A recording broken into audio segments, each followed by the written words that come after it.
नमस्कार, मी अनिल उपाध्ये. शिवसिद्ध बातमीपत्रात आपलं स्वागत आहे. पाहूया आजची बातमी.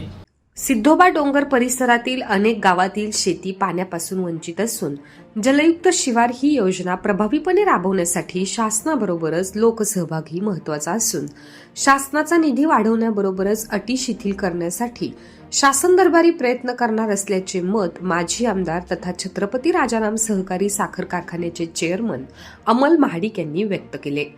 ते हेरले इथं आयोजित जलयुक्त शिवार नियोजन बैठकीत बोलत होते.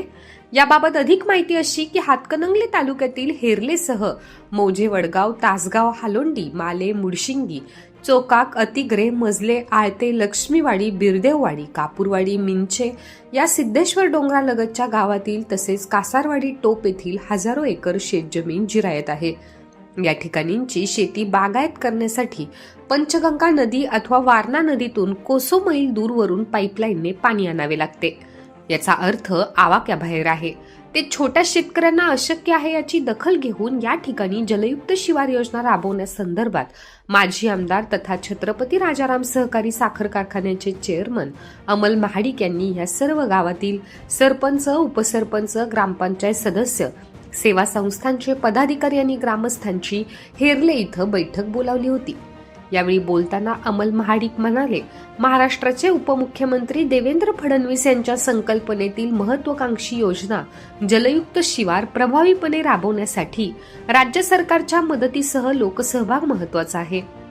बदलते हवामान आणि पावसाची परिस्थिती जर पाहिली तर भविष्यात शेती टिकवायची असेल तर जलयुक्त शिवार ही योजना राबवणे गरजेचे आहे. आम्ही राजकारण विरहित शेती वाचवण्यासाठी पुढे आलो आहोत. प्रत्येक गावात ही योजना राबवण्यासाठी लोक चळवळ गरजेची आहे. लवकरच नियोजन करून कामाला सुरुवात करत आहे. भविष्यातील पाण्यासंदर्भात आणि येत असलेल्या अडचणींसंदर्भात अनेक मान्यवरांनी आपल्या गावच्या समस्या मांडल्या. यावेळी हेरले सरपंच राहुल शेटे, माले सरपंच राहुल कुंभार, वडगाव सरपंच कस्तुरी पाटील, चोकाक सरपंच सुनील वसंत चोकाक्कर, कासारवाडी सरपंच अच्युत खोत, उपसरपंच विलास खोत, शीतल हावळे, सचिन पाटील, अमित पाटील, विजय भोसले, भानुदास बाबासो पाटील, नंदकुमार कोठावळे, प्रदीप भोसले यांनी मनोगत व्यक्त केले. जलसंधारण उपविभागीय अभियंता योगेश पोळ यांनी शासनाच्या योजनांबाबत माहिती दिली. मजलेच्या सचिन पाटील यांनी मजले इथे राबवलेल्या जलयुक्त शिवार योजनेबाबत सविस्तर माहिती दिली.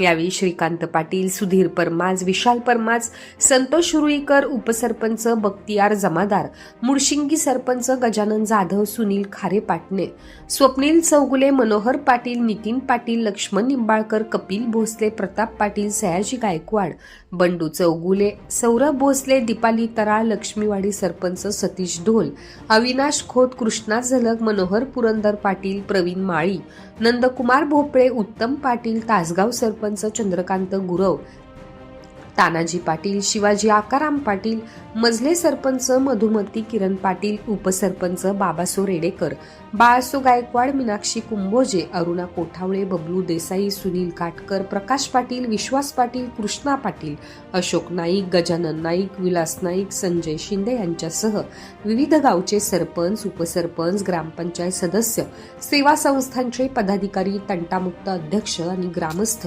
मोठ्या संख्येने उपस्थित होते. त्या बंद पडल्या, पण त्या शेतकऱ्यांच्या पाण्याच्या स्कीमसाठी नवीन योजना राबवाव्या. कारण 30 वर्ष, 40 वर्ष, 50 वर्ष त्या पाईपलाईन काका खराब होते आणि आज जर करायला गेलं तर त्या पाईपलाईन बघायला तर खर्च आपण त्यावेळी 60-70 लाखात केलेली असते.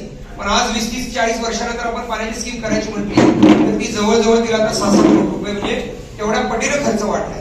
त्यामुळे क्षेत्र ओलिताखाली आणायचं असेल तर पाण्याच्या स्कीम त्या सुद्धा आपल्याला नवीन कराव्या लागतील. त्यासाठी सरकारनं सहकार्य करावं. कारण माझी कल्पना आहे की कुंभोच्या स्कीमी बघितल्या की बऱ्याच लाईन टाकलेल्या आहेत, आता खूप खराब झाले.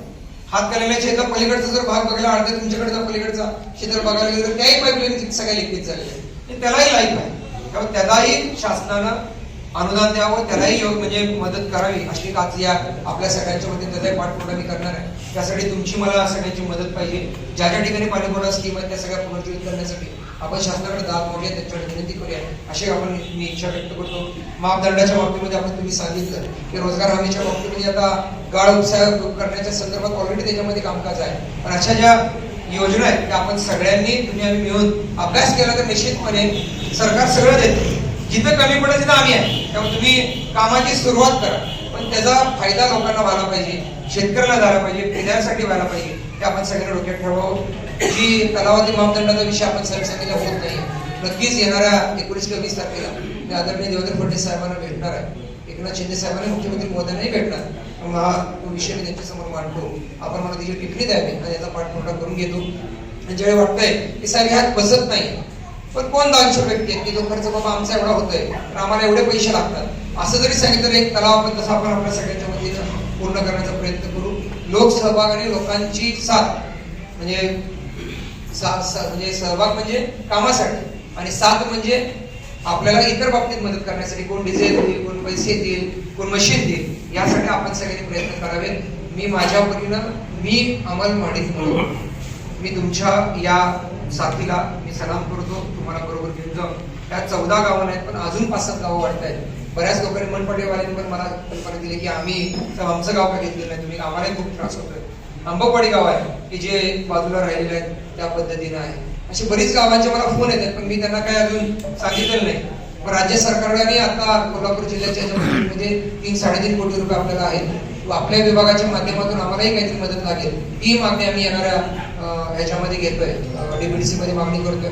पालकमंत्री महोदयांचा सगळ्यात महत्वाचा रोल याच्यामध्ये आहे. आपण त्यांच्याकडे मागणी करूया. आणि हे जे आपण हातात घेतलेलं विषय जो आहे हा फक्त आतापुरता पावसाळ्यापुरता नाहीये. त्याला सातत्य येणाऱ्या 3 वर्ष ठेवायचं आहे. हे वर्ष असेल, पुढचं वर्ष असेल, त्याच्या पुढचं वर्ष असेल. या 3 वर्ष आपल्याला केल्याशिवाय आपल्याला रिझल्ट मिळणार नाही. तर आपण सगळ्यांनी यासाठी सहकार्य करावं. आपण यातला एक घटक म्हणून मला साथ द्यावी एवढी विनंती करतो. पुन्हा एकदा या व्यासपीठावर असलेले सर्व वेगवेगळ्या गावाचे सरपंच, डेप्युटी सरपंच जर आदर्श केला तर जिथं पाऊस पडतो म्हणजे मोजकाच म्हणजे बरेच आहेत. देशमुख साहेब होते बघा आपल्याला, काका सीईओ होते माहिती का, प्रभाकर देशमुख, लक्ष्मीकांत सगळ्यात पहिला प्रभाकर देशमुख बरोबर ना. त्यांचे मी जिल्हा परिषदला ऐकलं होते. इंद्रजित देशमुख पण सांगतात. पण हे 3-4 अधिकारी ज्यांनी मला सांगितलं की साहेब एवढा पाऊस पडतो म्हटलं आणि आमच्या तुमच्या यातला सुद्धा 2 दिवसाचा पाऊस पडतो म्हटले.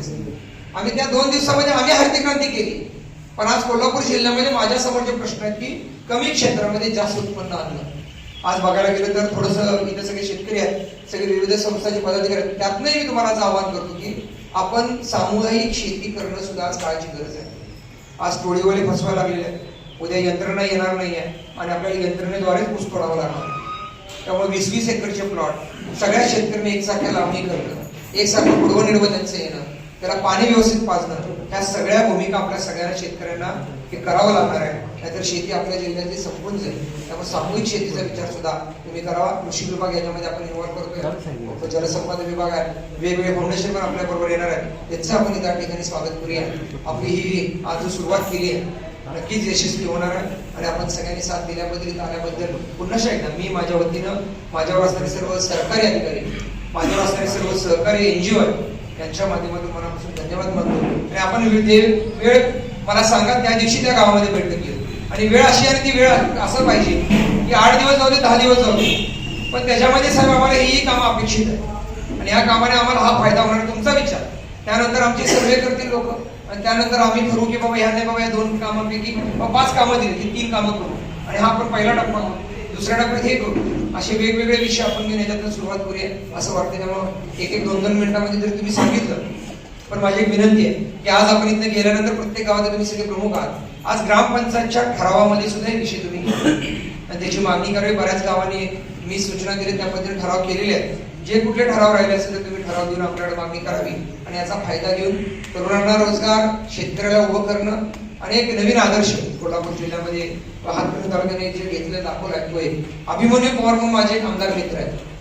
त्यांनी लातूरमध्ये त्या भागामध्ये त्यांनी सुद्धा एक पानंद रस्त्याचा एक उपक्रम केला आहे की लोकसहभागातून रोजगार हमीच्या योजनेअंतर्गत त्यांनी काम केलेलं आहे. त्यांचं एखाद्या वेळी आपण एक विजिट घेता येते की आपण बघूया, जेणेकरून या कामाबरोबर बाबा आपल्या पानंदी सुद्धा एकदम होत असते.